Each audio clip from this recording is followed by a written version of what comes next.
Thousands of people around the world, sometimes even people we know, claim to have seen something impossible, something that left them in disbelief, something so incredible as to make them doubt their own eyes. Something that seems not to belong to our world, unidentified flying objects.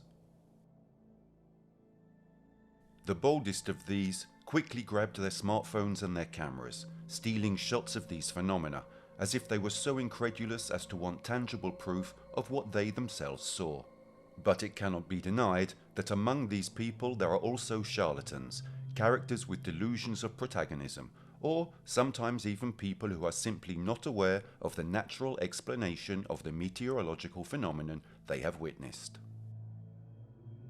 Skeptics hastily dismiss any evidence or facts presented to them, relying precisely on these bogus testimonies.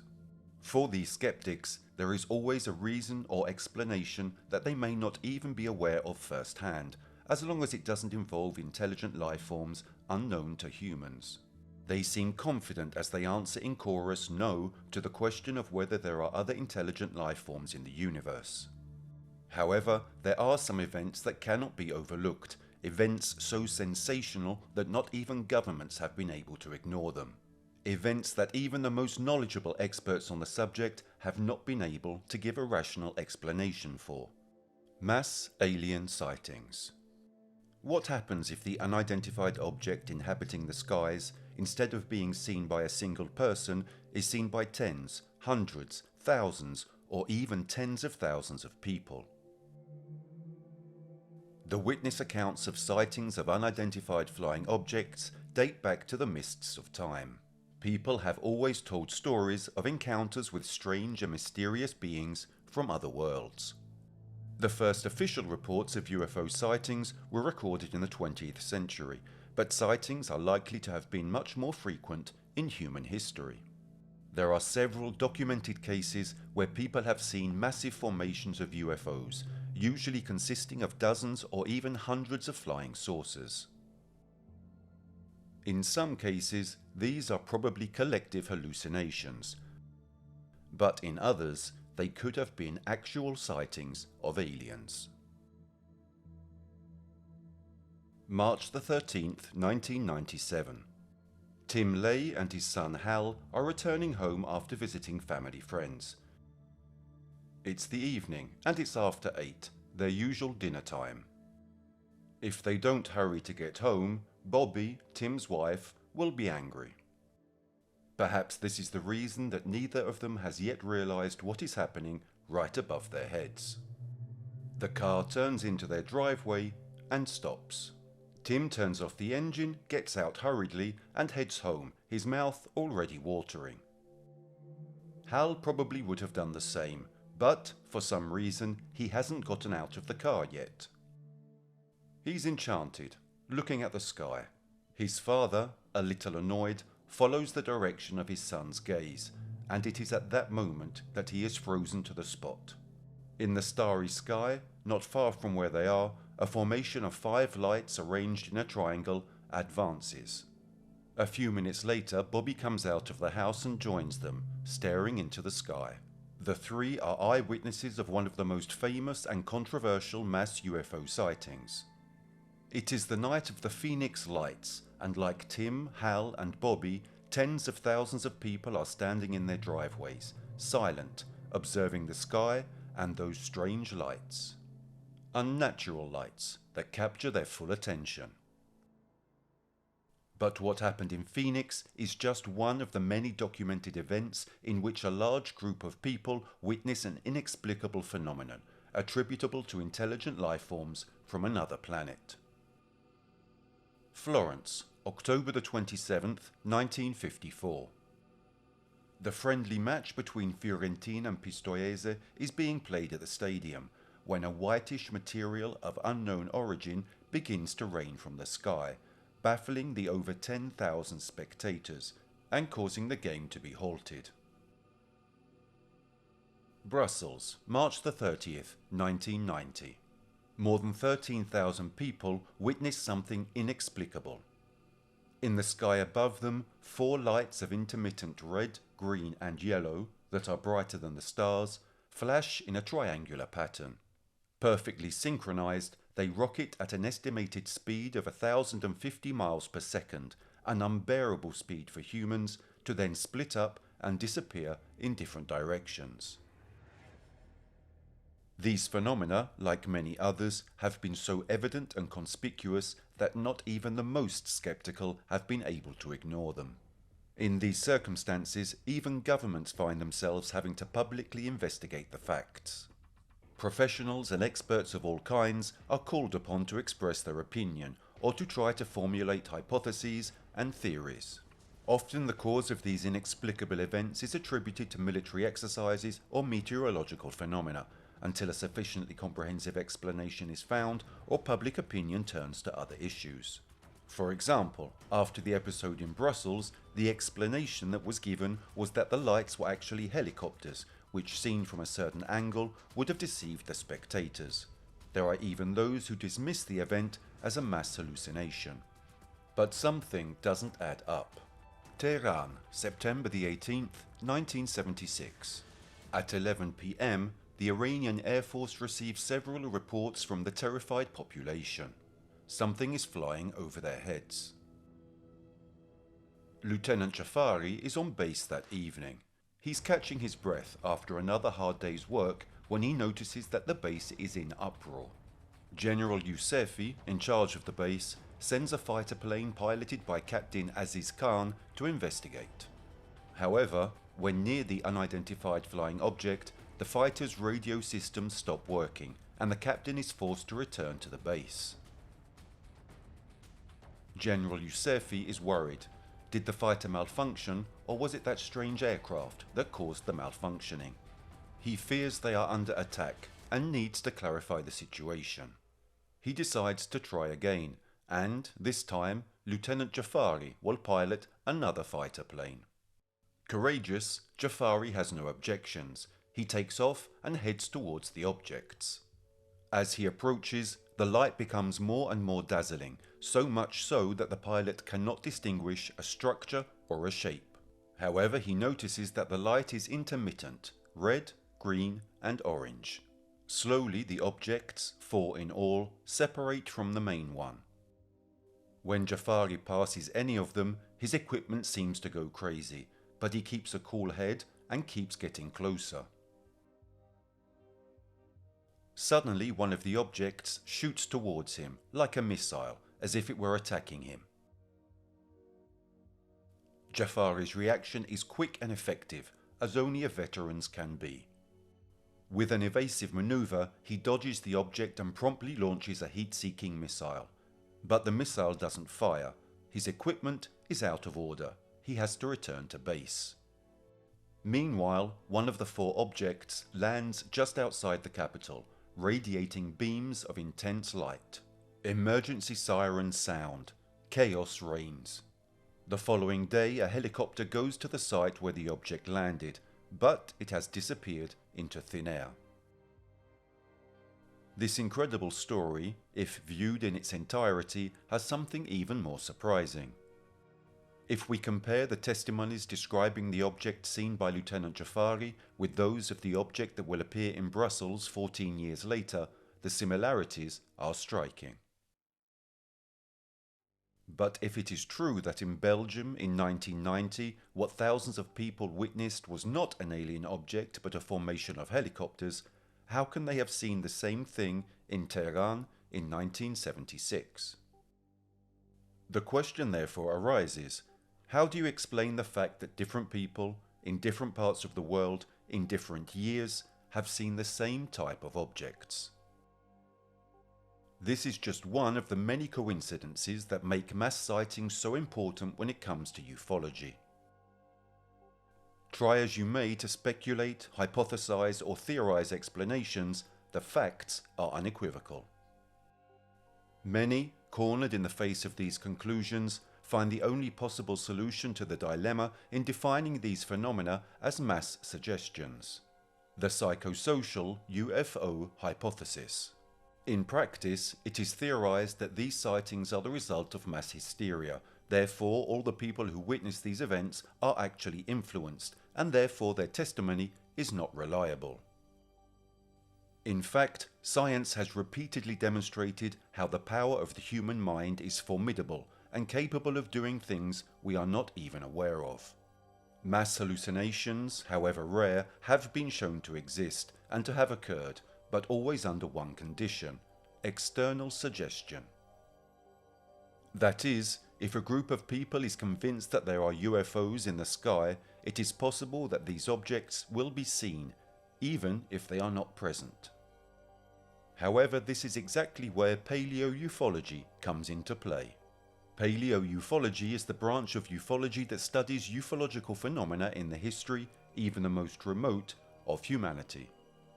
Indeed, before the internet, smartphones, television or cinema, there are records of unidentified flying objects in the sky. But if today people can be influenced by the media, the internet, or by the stories of others about aliens, the testimonies coming even from ancient Greece cannot be the result of the same suggestion. In the past, the idea that other forms of life could exist in space was not even contemplated.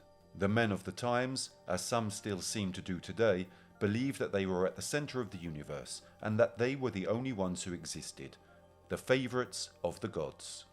What these men saw in the sky and reported in the writings that have been left to us cannot be the result of external conditioning.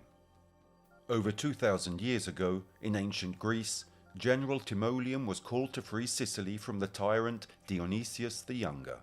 He is sailing with his fleet when, looking at the sky, he sees something that he cannot understand, something that strikes him so much he feels the need to leave a written record for posterity. In fact, above the Greek fleet, what he calls a torch flies in the clear sky of the Mediterranean Sea. Surely the Greek general had not undergone any kind of suggestion, let alone a religious one, which could make him imagine seeing something in the sky. Here too, many object that everything concerning paleo-ufology, being often testified only by ancient texts or paintings, does not have sufficient details for the phenomenon to be analysed with precision. Without careful analysis, it is impossible to give a rational explanation, and the testimonies of the past are therefore dismissed as unreliable. But if we try to apply the same method to the story of Timoleon that we applied to the testimonies of Tehran and Brussels, we can discover something incredible. Sasolburg, South Africa, November the 18th, 1993. It is 10 p.m. on an ordinary evening when Messieurs Duplessis and Venter observe what appears to be a cigar irradiated with red and orange light fluttering madly in the skies above their heads. In 1993, an object that looks like a cigar can easily, in Timoleon's ancient Greece, where cigars didn't exist, look like a torch. Haven Broad, Wales, 1977. The city and its inhabitants are in turmoil. Many claim to have seen something in the skies, among them 14 elementary school children. The children are invited to draw what they have seen, and surprisingly, all the drawings, as well as the witness accounts, match. A cigar-shaped object, which emits flames of all colours. February 1946, Sweden. About 2,000 sightings of unidentified flying objects are reported. The description is always the same. Tapered objects with orange lights in the rear. Witness accounts with frightening similarities to the previous ones. It is very difficult to explain almost identical sightings from all over the world over a time period that varies by almost 2,500 years. What we can certainly exclude is that Timoleon in ancient Greece was influenced by the stories of others and imagined everything. In the same way, it is impossible that all the inhabitants of Haven Broad or Sweden who reported and witnessed the phenomenon knew the story of Timoleon. Not only is it a testimony known only to enthusiasts and scholars of ufology, but also in the years of the sightings, especially in those referring to sightings that took place in Sweden. Given the lack of internet, finding that type of information was quite complex and required a dedication to the uncommon ufological cause. So, even taking these events separately, we can deduce that the probability that the witnesses influenced each other borders on the impossible. And even more improbable is the fact that even if they did influence each other in some way, they all imagined the same thing at the same time. It is not about scientific theories to prove or technical knowledge. It's simple logic. How else can such similar events that occurred in such polar opposite situations be explained? The psychosocial theory of UFOs, given the factors already mentioned, becomes increasingly unlikely at this point. Every question remains unanswered, and every attempt at explanation brings only new doubts. The connections between events that have extremely similar characteristics, verified however in completely different situations, years and places, make it impossible to reach a solution in a short time. The only thing possible, to date, seems to be to tackle the subject with study, patience and dedication. An answer, needless to deny it, is currently lacking. However many hypotheses or solutions that can be found, the probability that these are real is certainly much lower than the possibility that in infinite space there are other intelligent life forms, technologically much more developed than we are, that have managed to get in touch with us. The fact remains that with the development of technologies we have reached in contemporary times, mass sightings have become not only a blatant event that cannot be overlooked or disbelieved, but also a fundamental tool for UFO studies. Studies that could lead to results capable of radically changing not only our society, but also the daily lives of each and every one of us. Indeed, by grouping the different types of sightings into categories, common points could be drawn up. Flying objects with a tapered shape, which might look like cigars or torches. Triangles of lights that move in formation. Aircraft brighter than a star that separate into 4 smaller independent objects, or that project intense multicolored lights, and many more. For different types of sightings, we have more testimonies that come from various parts of the world, which occurred in a period of time much longer than that which led the human race to modern technological development. From paleo-ufology to modern sightings, many events have points in common, even if the witnesses have in no way had the opportunity to confront each other, much less to know about the others, making it impossible to believe that different witnesses can influence each other. These factors alone should be sufficient by themselves to increase the effort that governments should pursue investigating unidentified flying objects and the possibility that other intelligent life forms are present on our planet. But this doesn't happen. Even in the face of obvious facts, nobody organizes effective and official studies. There are many experts who have independently collected information over the years. Prepared and capable people who deserve a chance. Several have dedicated their lives to studying unidentified flying objects and could, with the right tools, find concrete answers to the questions we all ask ourselves in the modern day. Nowadays, debates regarding the presence or absence of extraterrestrial life forms on our planet are the order of the day. Anyone in their daily life can find themselves facing this type of conversation with the same frequency with which they talk about any other topic. The theme, it can be said with some certainty, is one of the most current and most controversial. Often, however, the most skeptical people take sides, rigid in their position, and are not open to constructive dialogue. This happens, probably, also due to official sources which always tend to debunk any theory, at any cost and by any means. When it comes to extraterrestrials, institutions hastily liquidate the theories of ufologists by discrediting them. Is it possible that there is already an answer in the archives of some ministries, but for some reason it is perhaps best kept secret?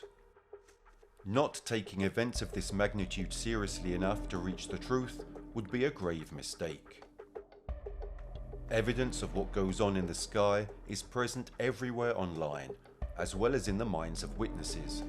Witnesses who are often retaliated against and mocked. Ufology is one of the most controversial subjects of our times. It almost seems that the world has split in two, the skeptics and the ufologists, as if one had to take a rigid stance for life. In reality, it would be enough to delve deeper into the matter to be able to give real and exhaustive answers which would definitively silence any controversy. It is undeniable that the phenomenon of mass sightings with the internet, social networks and smartphones has become uncensorable. But why would anyone want to censor it? After all, we are all involved in this matter. The possible presence or not on Earth of extraterrestrial intelligent life forms would be a revelation that would closely affect the life of every individual. The upheaval that our knowledge and daily life could undergo makes the ufological matter a very current topic and more than worthy of decisive study. Today it is commonplace, even during a simple conversation, to meet people and hear evidence of a sighting. But perhaps it is still too early for anyone to take responsibility for giving a detailed and credible answer. After all, a sense of fear of change is inherent in both history and the nature of humanity. Many of the most important scientific discoveries in history have been rejected and discredited for this very reason, although fortunately the truth always finds a way to emerge. Surely, to date, something is not right. Testimonies of this kind are growing exponentially, and the behaviour of the military and governments is anything but transparent. If these sightings had an explanation, there is no reason to keep it under wraps. The number of sightings suggests that what is seen has no qualms about being seen. By now, people who testify that they have seen something among the stars are the order of the day. What is the reason for all this secrecy? The facts are there for all to see. In Phoenix, over 13,000 people saw something incredible with their own eyes, as well as in Brussels, in Florence, in Sweden, in Tehran, in every part of the world. And anyone who looks into the starry sky as often as a dreamer does will sooner or later notice something unusual. It's difficult and sometimes scary to believe that other life forms are so much more technologically advanced than we are, but at this point we cannot pretend to be blind to these facts. We cannot turn a blind eye to events that seem to portend a drastic change in life and the universe as we know it. Theories are no longer enough. There is a need for clarity and an investigation that gives transparent results that can be used by anyone. The fate of the entire human race could change significantly depending on the discoveries that a UFO institution could obtain. Space travel, medicine, science, culture, art.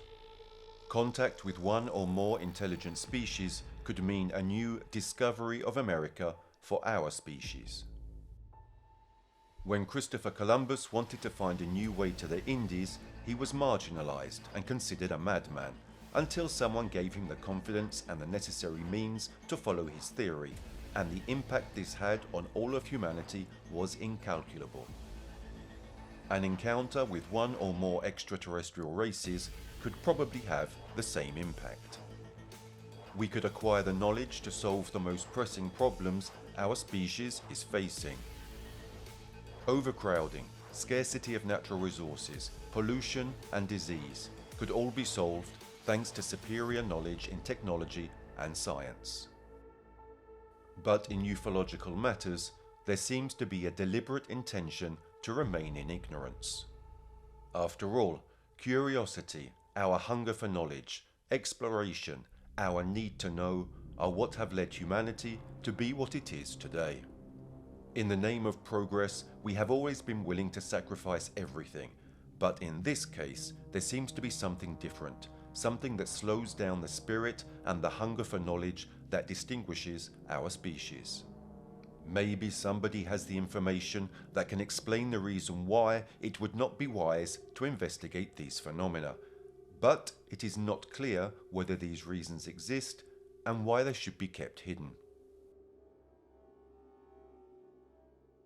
The fact that in the face of such obvious events, no one comes forward to give a real, exhaustive explanation could perhaps mean that governments prefer to prove themselves clearly unreliable and inconsistent, rather than reveal classified information, even if we must consider the possibility that these governments are actually as ignorant as we are of the events, but in this case, even more so, not investing in studies on ufology and trying to understand what manifestations of unidentified flying objects, sometimes even threatening, are due to, seems at least an irresponsible attitude. What is certain is the silence. A veil of silence that seems conspiratorial falls on obvious facts. In Phoenix, unnatural lights appear in the sky that are seen by a large part of the population, and this fact is progressively diminished. Vague explanations follow. The lights were initially due to military aircraft in formation, then to a series of long-lasting flares that were launched by 4 military aircraft.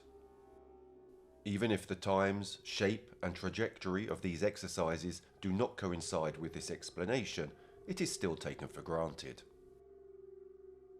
When in Florence, strange irregular sleet rains down from the sky, an event so striking and shocking as to force the suspension of a sporting match under the eyes of tens of thousands of people, the fact is attributed to ballooning, a migration technique used by some spiders. Through their glands, they create whitish filaments with which they form a sort of net, which is then used as a parachute. But if that really were the explanation, it is not clear why the phenomenon has not happened other times, before or after, over the years. And even if it had been an exceptional case, it does not explain the fact that the day on which the event occurred does not coincide in any way with the period in which the aforementioned spiders should migrate. When the Brussels lights are seen moving in formation, with a synchrony impossible for any man-made vehicle, at a speed that the human body cannot even sustain, the cause is attributed to helicopters, seen from a particular perspective. Every mass sighting, every sensational testimony is denied and ridiculed with inadequate explanations that only give rise to further questions. But if there is an explanation, it is not made public. These are just some of the most striking mass sightings to which implausible explanations have been given, which are, objectively, completely flawed. But in reality, there are many others. There are even situations in which not only do the explanations given by official institutions appear weak, superficial and insufficient, but, if they were taken and compared to other well-documented sightings, would demonstrate common points which would sweep away any doubts about the possibility that the event is independent from the others, and would create the conditions for an accurate and perhaps fruitful investigation.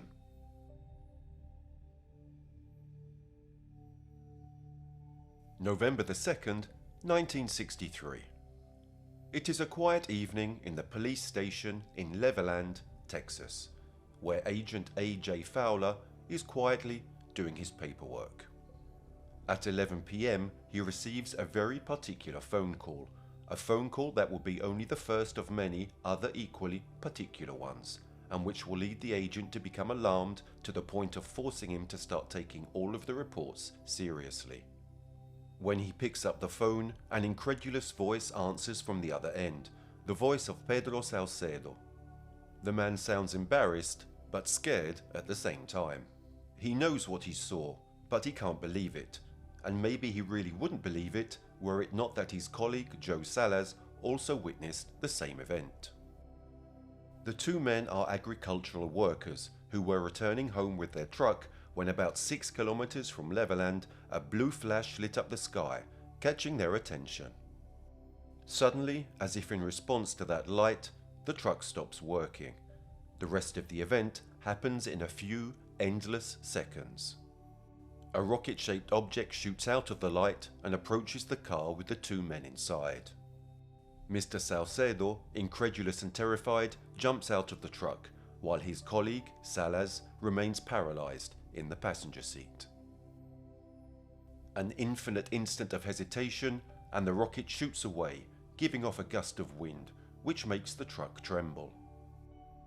Once the object disappears over the horizon, the truck starts up again, as if nothing had happened. The agent listens to this story, a story so absurd that he can't believe it, so he ignores the call, thinking it's a joke, and resumes his paperwork, snorting. An hour later, around midnight, the phone rings again. The agent jumps and a shiver runs down his back. He shakes himself and picks up the phone. For an instant, when he hears Jim Wheeler's voice on the other end of the phone, he feels like he's experiencing déjà vu. The man is almost in a state of shock after witnessing something that the policeman cannot believe. Mr. Wheeler says that while driving about 4 miles from Levelland, in the darkness of the road in front of him, he saw a strange oval-shaped object in the middle of the highway. Immediately after the sighting, about 60 meters away from that object, his car suddenly stopped working. The motorist, concerned, got out of the vehicle, but the moment his feet touched the asphalt, the object rose into the air and swiftly flew off into the night. As it did so, the vehicle started working again. Agent Fowler is confused, ends the call and tries to figure out what's going on, but he doesn't have the time. Just 5 minutes later, the phone rings again, and this time the policeman has a bad feeling. A feeling that something sinister is going on around Levelland that night. A feeling that this will just be the beginning of an evening he will never forget. When he picks up the phone, Jose Alvarez answers, stating that 18 kilometers from Levelland, while he was driving in his car, he noticed a strange luminous object at the side of the road. This time, Fowler doesn't need to hear the rest of the story to know what happened. The car had suddenly stopped working, only to start again once the strange luminous object had risen into the sky and disappeared. From that moment on, the phone goes crazy. At midnight, it's the turn of a farmer, Frank Williams. The story is the same. He was driving near Levelland. He noticed a strange luminous object at the side of the road. His car stopped working, the object flew away, and the car started up again. Then a certain James Long calls, a truck driver travelling to the city. Fowler listens to yet another shocked voice, telling the same story over again. That night, Fowler will hear the same exact story 15 times. Every detail is so similar that Agent Fowler, shocked and incredulous, can't help but take the reports seriously, without being able to do anything. The following day, others will come forward, confirming all the witness accounts of the previous night. The events of Levelland were so striking that the Air Force had to open an official investigation, even going so far as to question some of the witnesses. The verdict was that these events had been caused by severe thunderstorms in the area. Thunderstorms that they said could have explained the electrical faults in the vehicles. At the same time, testimonies such as Salcedo's were not taken into consideration due to his apparently low level of education. But various ufologists and experts openly disputed this explanation.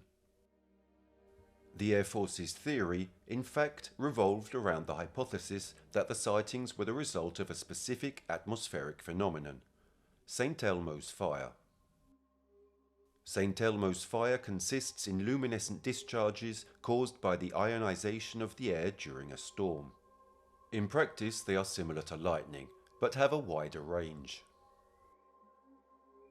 The main detractors of this theory, James MacDonald and Joseph Allen Hynek, maintained that not only had the storm now passed, but there is no proven correlation between the phenomenon of St. Elmo's fire and automobile engines cutting out. However, even if we accept these explanations without further questioning, there remains a fact, not considered at the time, which, if correlated with this event and the subsequent sightings in Tehran, leaves us with enormous perplexities. How can one ignore that these events are connected? It certainly cannot be said that the same series of, to say the least, improbable coincidences that would have taken place in Levelland could also have taken place in Tehran, in completely different circumstances. Then there are the cases in which the situations that are presumed to have arisen because the witnesses of sightings of unidentified flying objects had been mistaken are statistically on the verge of the impossible. August the 5th, 1953. In Black Hawk, Mrs. Kellyan is observing the starry horizon when she suddenly notices something unusual in the sky. It is 8:05 and the evening is passing peacefully at the nearby Ellsworth military base. The phone rings, like a bolt from the blue, foretelling a storm. The caller is Mrs. Kellyan, who claims to have seen a bright red light in the sky, initially stationary, which had abruptly moved to the right and then returned to its original position. The soldier who answered the phone, alarmed, sends 3 colleagues to check the perimeter of the building. They confirm the presence of a light, placing it in a northeasterly direction. At that point, the radar of the base detects the actual presence of something in the same direction reported by the soldiers. An F-84 is immediately alerted and takes off towards the coordinates communicated. On the plane's radar, the object appears to be 5 kilometers away, but as soon as the pilot manages to make eye contact, something inexplicable happens. The object shoots off, leaving the pilot time to snatch only a few fleeting photographs. As the plane returns to base, however, the object reappears in the same initial position. Lieutenant Needham, a veteran pilot of World War II and the Korean War, has heard everything that has happened and is so incredulous that he asks permission to investigate firsthand.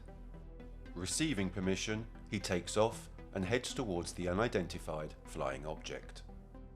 Initially, when he gets close to the sighting, he thinks it's a reflection, but when he notices movement in the foreground against the background of 3 fixed stars, he becomes convinced that it can't be. Again, upon getting closer, the object disappears, this time permanently. In the meantime, an attempt is made at the base to analyze the photographs taken by the first pilot.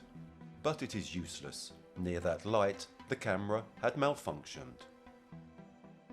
Apparently, just like in Tehran and Levelland, approaching these unknown objects interfered with electronic equipment.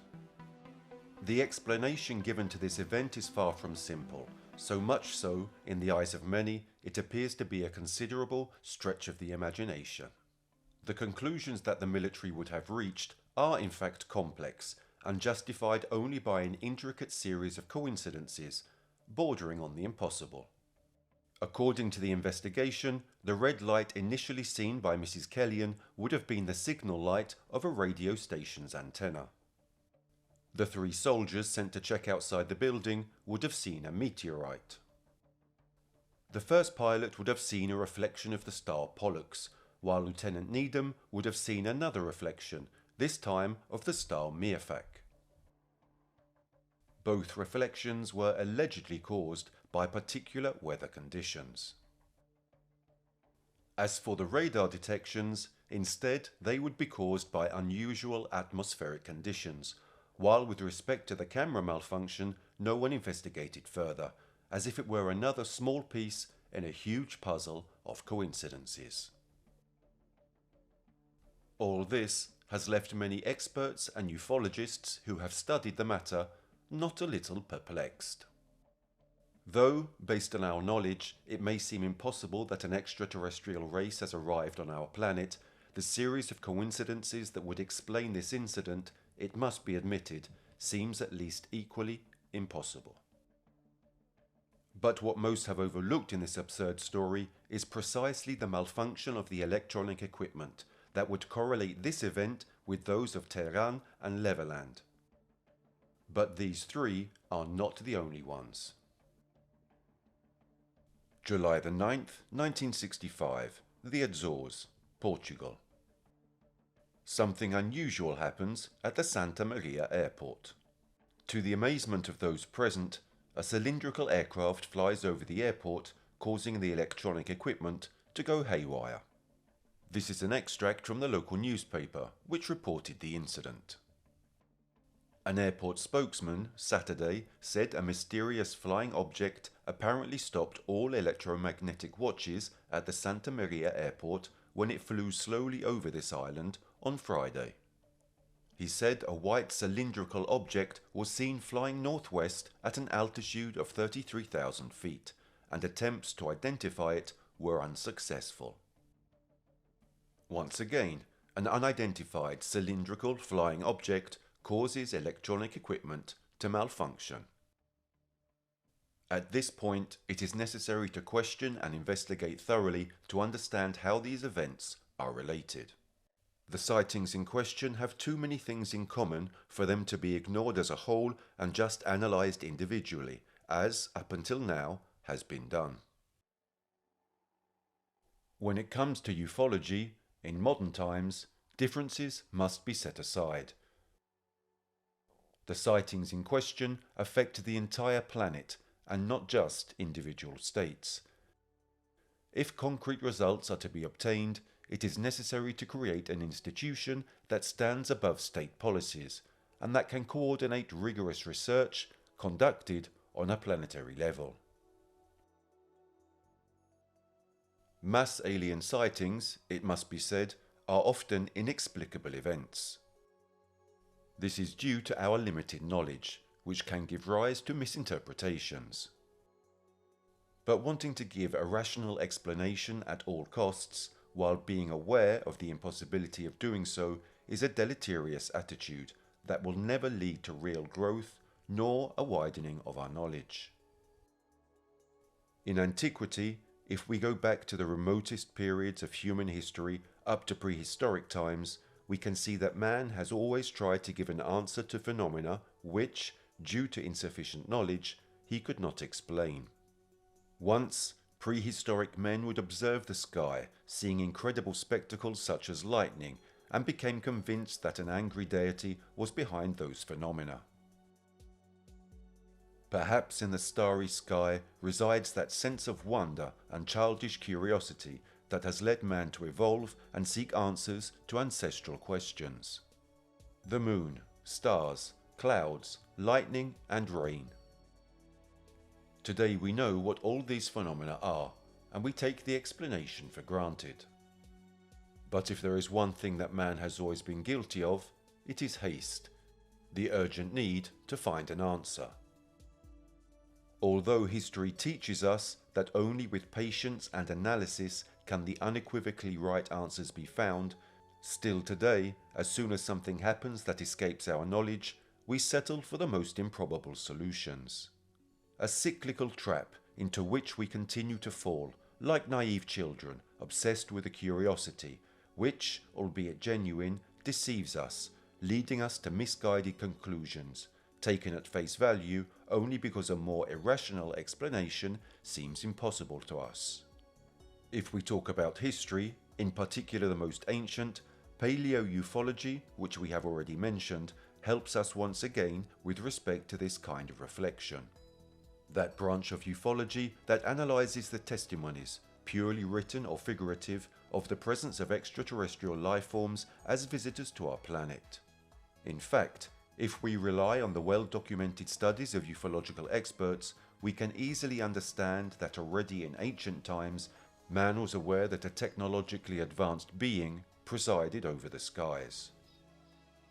Take for example one of the oldest testimonies, the 10,000-year-old rock paintings found in a cave in the Charama region of Kanka district in the tribal region of Bastar, India, by Indian archaeologist J.R. Bhagat. The paintings seem to depict beings from another planet. The findings suggest that humans in prehistoric times may have seen or imagined beings from other planets, which still creates curiosity among people and researchers today. Extensive research is needed for further discoveries. Chhattisgarh does not currently have any experts who can shed light on the matter, the archaeologist told the Times of India. It would seem, therefore, that already in the most ancient of times, our ancestors had to deal with civilizations from another planet. Unfortunately, the type of relationship that men of those times had established with these presumed visitors is unknown. However, going fast forward in time, we have other finds that can help us understand how the relationship between humans and these unknown civilizations evolved. There are numerous illustrations, sculptures, and written testimonies, some even contained in the Old Testament, which would attest to a close relationship between the most ancient civilizations and an extraterrestrial race. From the evidence we have, in fact, we can understand that not only were our ancestors aware of the existence of this extraterrestrial race, not only that they even lived in close contact with these beings, but also that they were considered divinities to all intents and purposes. This could demonstrate how our knowledge in the field of ufology, instead of progressing, has progressively regressed, leading us today to a ruthless skepticism. When it comes to aliens, what we are doing, discrediting the theories of the presence of extraterrestrial races, is not so different from what past societies, like that of the Sumerians, did, which seem to have idealized these technologically much more advanced civilizations by elevating them to gods. The only difference is that today, perhaps due to a greater pride and a sense of absolute superiority and arrogance, we cannot accept that there is a civilization that has outclassed us from a scientific or technological point of view. So if they were once gods, in our desecrating contemporary society, their existence is not even admitted, and what happens before our eyes is ignored and is classified as fairy tales or urban legends. All we have today is information scattered across the web by individual citizens who refuse to be marginalized and ridiculed. Subjects individually try to put together the pieces of a mosaic which is much larger than themselves. Driven by the insatiable curiosity of those who want to get to the truth at all costs. Normal people who cannot accept approximate answers and try to unite as best they can to work together and finally find a satisfactory solution to these questions. But if any legacy of the past is considered unusable as evidence, if every testimony of individuals is discredited and disassembled by any means, if absurd hypotheses are preferred to rational deductions, mass sightings remain the only means of demonstrating to the human race its own blindness. The Night of the Phoenix Lights is an event that cannot be speculated about, especially if it is linked to other similar sightings. The strange snow that fell on Florence on October the 27th, 1954 is an established fact, and there are numerous elements of proof of what happened, as well as the memories of thousands of people, and everyone is aware that the explanation provided is not tenable. There are too many gaps and too many commonalities in different groups and types of sightings for skeptics to still try to give an explanation based on the insufficient knowledge we have. Of course, it must be admitted that there have been false reports and false witness accounts. There definitely are people who take advantage of the phenomenon of unidentified flying objects to experience brief moments of fame, to attract attention. But this cannot divert attention from all the other valid testimonies that deserve further study. Certainly, at times, atmospheric phenomena or particular meteorological conditions have caused involuntary errors by people who, albeit in good faith, have confused rare and incredible natural events with alien sightings, but for this reason not all reports should be interpreted as false. It is necessary to understand which sightings should be discarded for one or another reason, and to separate these errors or misunderstandings from those real events that require more specific analysis. Only in this way can ufology be transformed into a field of research that is as exact as possible, so that the phenomenon of unidentified flying objects can be studied with the seriousness it deserves, and finally, over time, it will be able to reach a real and definitive conclusion. Having a closed and oppressive attitude is certainly not the most appropriate solution to deal with the problem.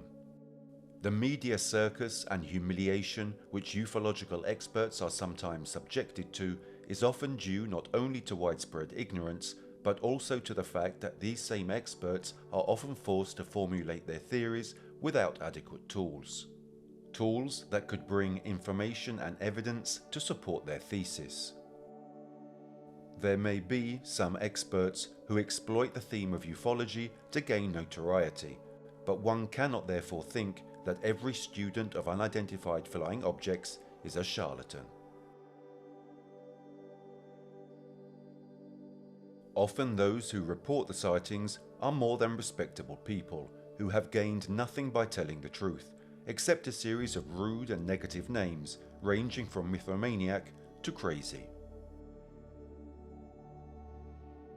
It is enough to listen to Lieutenant Jafari's statement to understand that we are dealing with a serious person, a person who carries with him real concern for what he evidently saw with his own eyes. His furrowed brow, his rigid and rigorous bearing, and his calm and authoritative voice leave no room for lies or trifles. It is enough to see him recounting what he witnessed firsthand to convince us that the man is not lying.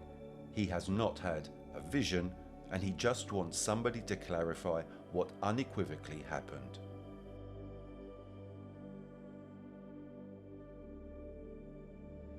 Like Lieutenant Jafari, like Tim Lay's family from Phoenix, like the fans of Florence, like the children who designed the alien vehicle at Haven Broad in 1977, like Agent Fowler and the various witnesses of the Levelland case, lots of people actually saw something unexplainable. Lights in the sky, unidentified flying objects in the shape of a cigar or emitting flashing lights, moving at speeds impossible for us humans and separating in different directions, malfunctions of electronic equipment due to proximity with previously unseen aircraft. All of this cannot be the result of fantasy or delirium. All of this cannot be forgotten or underestimated. One cannot continually resort to wild hypotheses, such as the psychosocial theory of UFOs. More than 2,000 years ago, General Timoleon left us a fundamental testimony that discredits the thesis of mass suggestion as regards a whole series of sightings that have more than a few elements in common with each other. It is practically impossible that starting from the cave paintings of prehistoric times to the ancient civilizations of Mesopotamia, South America and Asia, passing through the ancient Greeks and Romans, then the Middle Ages and the past centuries up to today, all the information and sightings are a figment of the imagination of some particularly suggestible subject.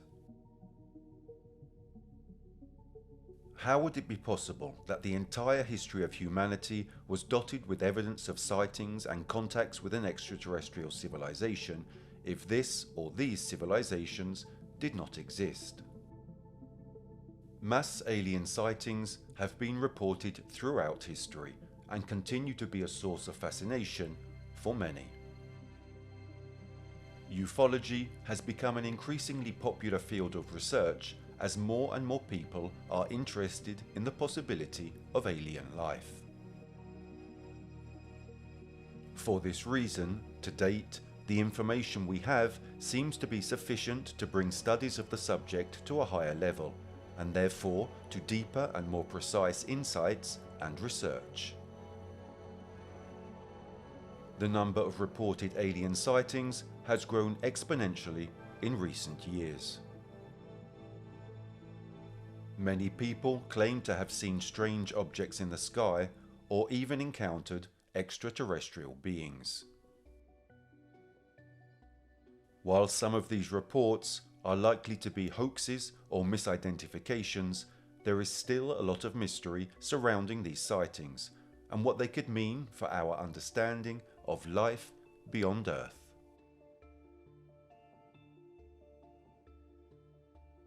The debate surrounding mass alien sightings has been a long and ever-evolving one. While several theories have been put forward to explain these strange events, the truth remains elusive. Despite numerous advances in technology and science, we still find ourselves without concrete answers. Ultimately, only time and further research will tell us what is really behind these mysterious sightings. Meanwhile, it is clear that mass alien sightings remain of great interest to many. For some, it is a matter of intrigue and fascination. For others, it is a deep source of fear and uncertainty. Aliens, real or imagined, have the ability to captivate the minds of millions, so the mystery of mass alien sightings is unlikely to be solved anytime soon. Nonetheless, progress is being made. Finally, it seems that modern society is shaking off the bigotry of the past and is progressing, united, towards a real answer. A positive signal in this field was given by the SETI project, the Search for Extraterrestrial Intelligence, more commonly known as SETI, is the ongoing effort to detect signals from intelligent extraterrestrial species. The project was designed by scientists to search for evidence of intelligent life beyond Earth. The SETI project uses radio and optical telescopes in an attempt to pick up any kind of signal from a distant star system, with the hope of finding signs of extraterrestrial intelligence. Surely this cannot be considered sufficient and does not in any way resolve the doubts, perplexities and questions related to mass alien sightings. However, it can certainly be considered a first step towards the establishment of an official institution that performs a constant and rigorous study of ufology. Perhaps, after all the millennia spent exploring this planet, the history of humanity is about to change. Perhaps we are on the verge of an epochal turning point. Finally, after having contemplated the starry sky and fantasized about its mysteries for thousands of years, the answer could come from the heavens themselves.